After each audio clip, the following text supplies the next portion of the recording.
إن الحمد لله نحمده ونستعينه ونستغفره ونعوذ بالله من شرور أنفسنا ومن سيئات أعمالنا من يهد الله فلا مضل له ومن يضلل فلا هادي له أشهد أن لا إله إلا الله وحده لا شريك له وأشهد أن محمدا عبده ورسوله قال الله تعالى في القرآن الكريم يا أيها الذين آمنوا اتقوا الله حق تقاته ولا تموتن إلا وأنتم مسلمون يا أيها الناس اتقوا ربكم الذي خلقكم من نفس واحدة وخلق منها زوجها وبث منهما رجالا كثيرا ونساء واتقوا الله الذي تساءلون به والأرحام إن الله كان عليكم رقيبا يا أيها الذين آمنوا اتقوا الله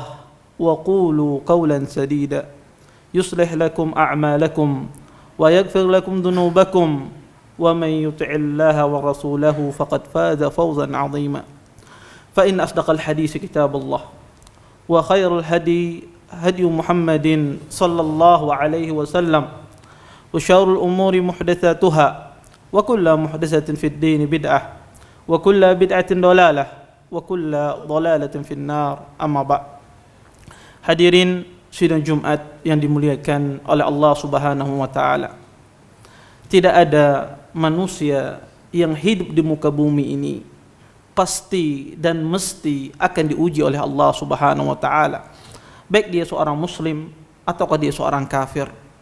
Allah Subhanahu wa taala berfirman di dalam Al-Qur'an, Alif Lam Mim, ahasiban nas ayyutraku ayyaqulu amanna wa hum la yuftanun. Kata Allah Subhanahu wa taala, apakah manusia mereka menyangka ketika mereka setelah beriman kepada Allah Subhanahu wa taala mereka tidak akan diuji oleh Allah Subhanahu wa taala? Pasti kata Allah Subhanahu wa taala akan kami uji kalian sebagaimana Allah uji orang-orang sebelum kalian. Dan Allah Subhanahu wa taala tidaklah menguji seorang hambanya kecuali Allah Subhanahu wa taala ingin menghapuskan dosa-dosa hamba tersebut. Nabi SAW pernah bersabda, "Ma yusibul muslim min wasabin wala nasabin wala hammin wala hudnin wala ghammin wala adhan hatta syauqah allati yushakuha illa kafarallahu bi khatayah." Kata Nabi SAW, tidaklah seorang muslim ditimpa rasa capek, rasa letih, rasa panat, rasa kegelisahan, kegundahan, rasa kesedihan, bahkan duri yang menusuknya, kecuali semua itu kata Rasulullah SAW sebagai penghapus dari dosanya. Dan Allah Subhanahu wa taala ketika menguji seorang hamba, Allah Subhanahu wa taala ingin bertemu dengan hamba tersebut, dia menghadap kepada Allah Subhanahu wa taala, dia tidak memikul dosa sama sekali. Kata Nabi sallallahu alaihi wasallam, "Ma yazalul bala'u bil mu'min fi jasadihi wa malihi hatta yalqa Allah wa ma 'alaihi khati'ah." Kata Nabi SAW, senantiasa musibah silih berganti menimpa setiap seorang muslim pada jasadnya, pada tubuhnya, pada hartanya, sampai dia bertemu kepada Allah Subhanahu wa taala, dia tidak memikul dosa sama sekali. Dan Allah Subhanahu wa taala ketika menguji seorang hambanya, Allah Subhanahu wa taala menginginkan ujian tersebut agar dia terhindar dari siksa Allah Subhanahu wa taala. Pernah ada seorang wanita datang kepada Nabi sallallahu alaihi wasallam, "Ya Rasulullah, ud'ullahu lahu." Kata wanita ini, dia membawa seorang bayi. Wanita ini datang kepada Nabi SAW, "Wahai Rasulullah, doakan anak kecil yang aku bawa ini." Kemudian kata para sahabat, kata wanita ini, "Ya Rasulullah, dafantu salasah." Sesungguhnya aku telah ditinggal 3 dari anak-anakku, semuanya sudah meninggal. Kemudian Nabi SAW, "Dafanti salasah musta'ziman fi amriha." Kata Nabi SAW, engkau telah kehilangan 3 orang anak. Rawi yang meriwayatkan hadis ini, Nabi SAW mengagungkan begitu besarnya musibah yang menimpa wanita ini. Kemudian wanita ini pun mengatakan, "Qalat na'am." Betul wahai Rasulullah. Kemudian Nabi SAW mengatakan, "Ihtadarti hidaran syadid minan nar."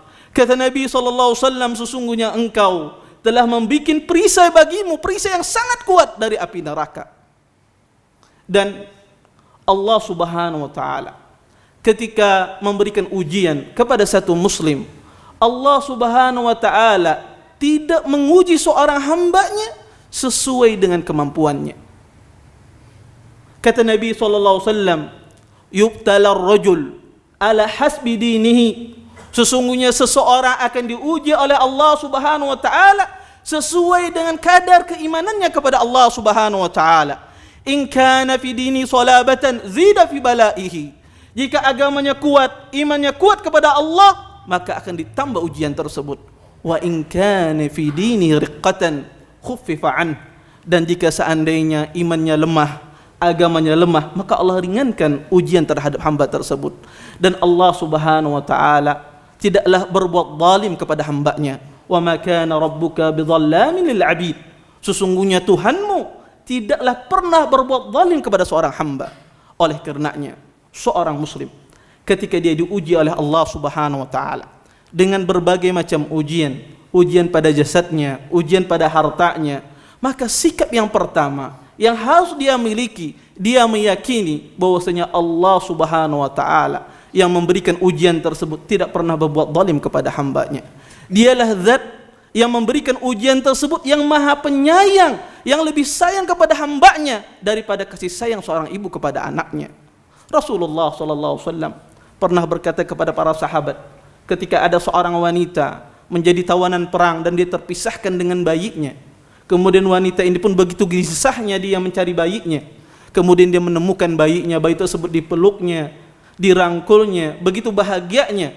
Melihat pemandangan demikian, Nabi SAW berkata kepada para sahabat, kata Nabi SAW, atariha waladaha minan nar, atariha waladaha fin nar. Kata Nabi SAW, mungkinkah wanita ini melemparkan anaknya ke api?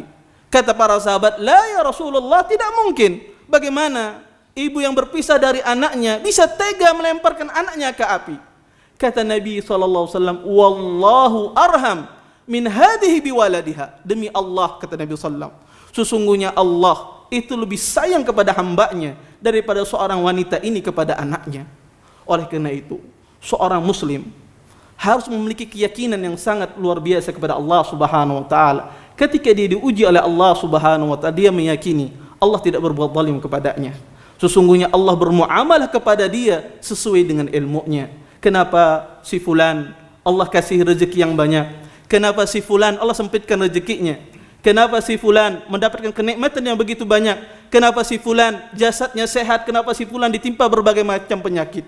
Ketahuilah, semua itu Allah bermuamalah dengan hikmahnya. Karena Allah tahu mana yang lebih pantas bagi kita. Oleh karena itulah Allah Subhanahu wa taala menguji kita sesuai dengan kadar keimanan kita kepada Allah Subhanahu wa taala.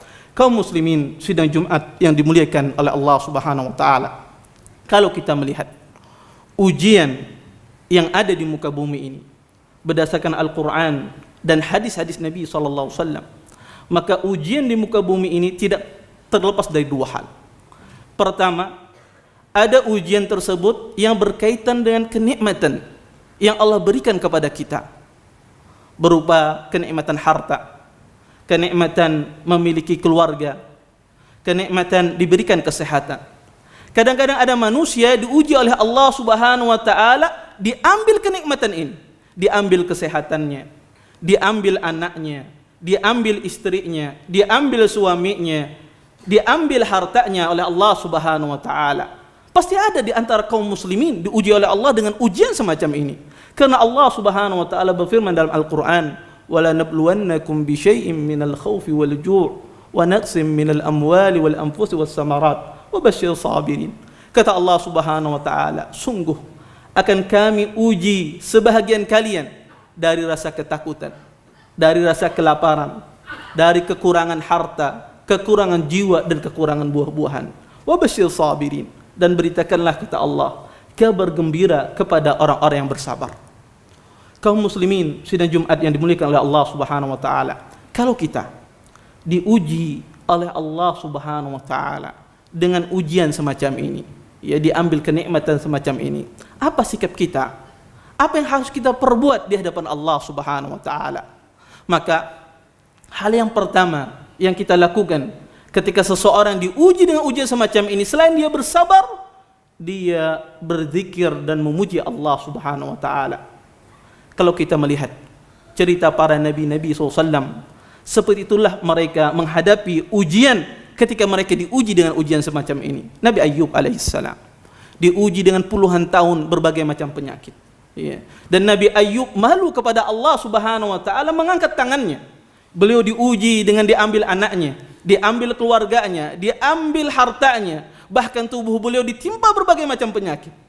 Sehingga puluhan tahun beliau malu kepada Allah Subhanahu wa taala, sampai-sampai Nabi Ayyub berkata, "Wa ayyuba idnada rabbahu anni massani ad-dur wa anta arhamur rahimin." Dan kata Allah, ingatlah hamba kami Ayyub, Nabi Ayyub alaihissalam, idnada rabbahu, ketika dia bermunajat kepada Allah, anni massani ad-dur, wahai Tuhanku, sesungguhnya aku ditimpa berbagai macam musibah, wa anta arhamur rahimin. Ungkapan yang luar biasa, ya Allah, sedangkan Engkau adalah zat yang maha pemurah dari semua pemurah, Engkau adalah zat maha penyayang dari semua penyayang. Kemudian apa yang Allah katakan? Fastajabna lahu fakashafna ma bihi min dur wa atainahu ahlahu wa mislahum ma'ahum rahmatan min indina wa dzikra lil 'abidin. Kata Allah Subhanahu wa taala, maka akan kami kabulkan doa Ayyub alaihissalam, dan kami hilangkan berbagai macam musibah yang menimpanya, dan kami kembalikan keluarganya, anaknya, istrinya, bahkan berlipat-lipat. Rahmatan min indina, rahmat dari sisi kami dan peringatan bagi hamba-hamba kami yang bertakwa.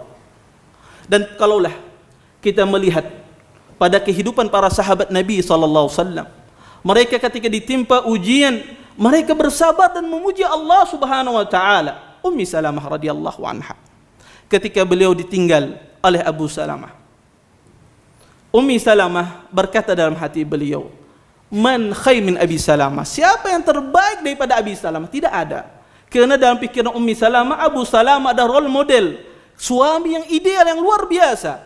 Orang yang pertama kali berhijrah bersama Nabi SAW, orang yang pertama kali berhijrah di kalangan kaum muslimin. Kata beliau, tidak ada orang yang terbaik melebihi Abu Salamah. Tetapi Ummi Salamah ingat hadis Nabi SAW. Kata Nabi SAW, "Ma yusibul muslim min musibatin." Tidaklah seorang muslim ditimpa musibah kemudian dia mengatakan inna lillahi wa inna ilaihi raji'un. Kemudian dia mengatakan Allahumma ajurni fi musibati wa akhlif li khairan minha. Ya Allah, berikanlah ganjaran terhadap musibahku dan gantikanlah ganti yang lebih baik. Ummi Salamah yakin betul dengan perkataan Nabi SAW. Kata Ummi Salamah, ketika suami saya meninggal, pada dalam hati kecil saya tidak ada laki-laki yang lebih baik daripada Abu Salamah. Kemudian saya ingat perkataan Nabi SAW, maka saya pun berdoa dengan doa semacam ini. Subhanallah, Allah gantikan yang lebih baik. Datanglah Hatib bin Abi Balta'ah melamarkan Ummi Salamah menjadi istri Nabi SAW. Kaum muslimin, sidang Jumat yang dimuliakan oleh Allah Subhanahu wa taala. Makanya Allah Subhanahu wa taala dalam sebuah hadits qudsi berkata kepada malaikat, kata Nabi SAW, "Idza mata waladul 'abd," jika mati anak seorang hamba. Kemudian Allah berkata kepada para malaikat, "Hal qabattum walad 'abdi?" Kata Allah Subhanahu wa taala, "Wahai para malaikat, apakah kalian telah mencabut nyawa anak hambaku?" Kata malaikat, "Na'am." "Ya wahai Allah, kami cabut nyawa hamba anakmu." Kemudian Allah bertanya lagi, "Hal qabattum samarata fuadi?" Apakah kalian telah mencabut buah hatinya? Kaum muslimin, orang kehilangan anak itu tidak gampang, ya. Apalagi itu anak satu-satunya, buah hatinya, pelipur dia, dicabut nyawanya oleh para malaikat. Kata Allah, "Hal qabattum samra fuadi?" Apakah kalian telah mencabut buah hatinya? Kata para malaikat, "Ya wahai Allah." Kemudian Allah bertanya lagi, "Madza qala 'abdi?" Apa yang dikatakan oleh hambaku ini ketika nyawa anaknya dicabut di hadapannya? Kemudian kata para malaikat, "Hamidaka wastarja'ak." Sesungguhnya hambamu ini memujimu dan meminta ampun kepadamu. Dia mengatakan inna lillahi wa inna ilaihi raji'un. Kemudian kata Allah, "Ubnu li 'abdi baitan fil jannah sammuhu baitul hamd." Kata Allah Subhanahu wa taala, bangunkan bagi hambaku ini rumah di surga dan namakan rumah tersebut rumah pujian. Puji Allah Subhanahu wa taala. Kalau kita diuji oleh Allah dengan model kenikmatan yang diambil dari kita. Walaupun hadis ini dipersisihkan di kalangan para ulama tentang kesahihan dan kelemahannya, tetapi ahlul ilm mengatakan bahwasanya seseorang ketika diuji oleh Allah dengan diambil kenikmatannya, maka pujilah Allah Subhanahu wa taala, insyaallah Allah gantikan dengan pujian, dengan ganti yang lebih baik. Aqulu qawli hadza wa astaghfirullah li wa lakum wa sairil muslimin min kulli dhanb fastaghfiruh innahu huwal ghafurur rahim.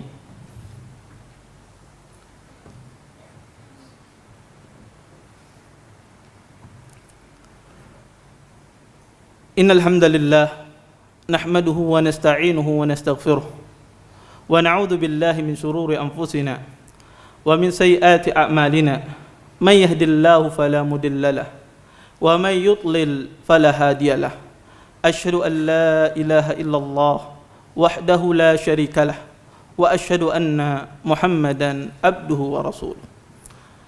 Hadirin sidang Jumat yang dimuliakan oleh Allah Subhanahu wa taala, model ujian yang kedua, kalau kita melihat ujian Allah Subhanahu wa taala kepada hambanya, model ujian kedua ini adalah model ujian yang sangat berat, lebih berat daripada pertama. Seseorang diuji oleh Allah Subhanahu wa taala agamanya.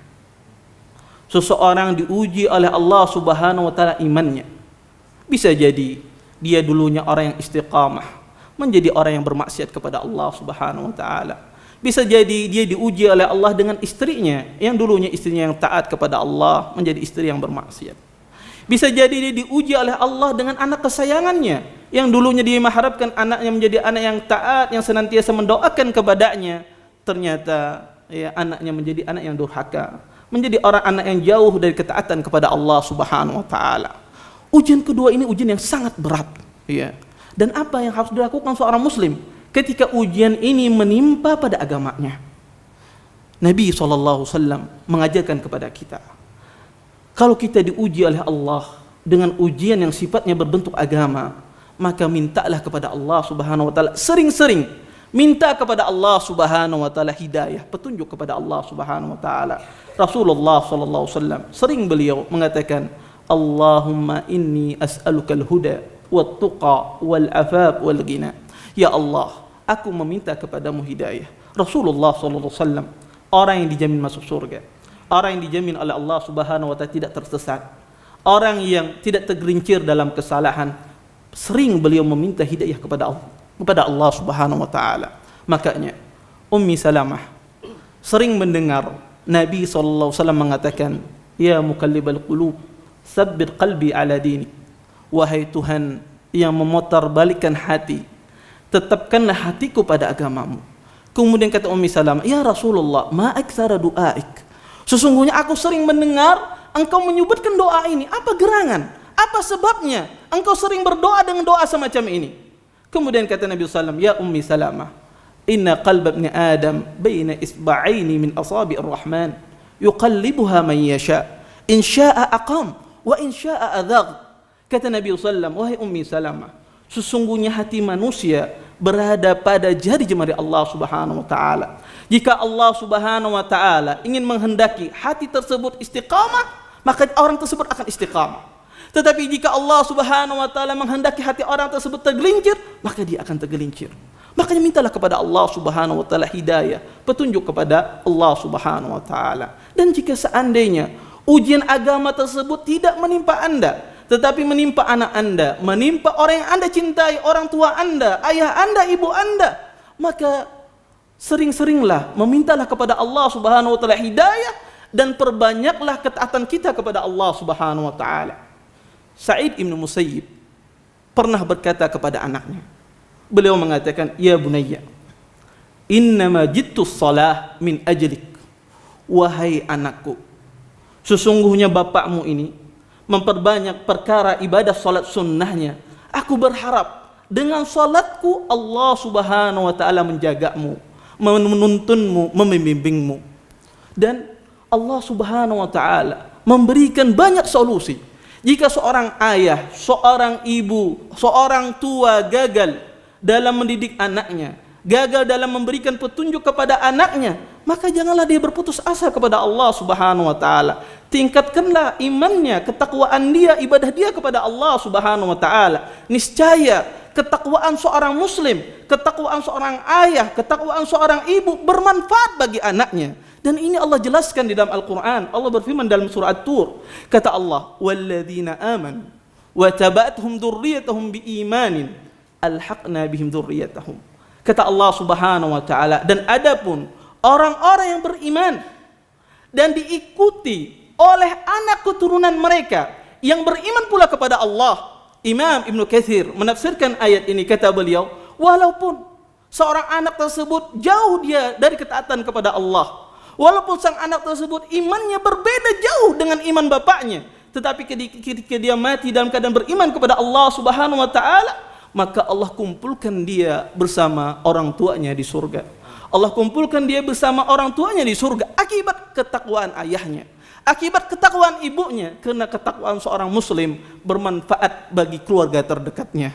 Innallaha wa malaikatahu yusalluna 'alan nabi ya ayyuhalladzina amanu sallu 'alaihi wa sallimu taslima.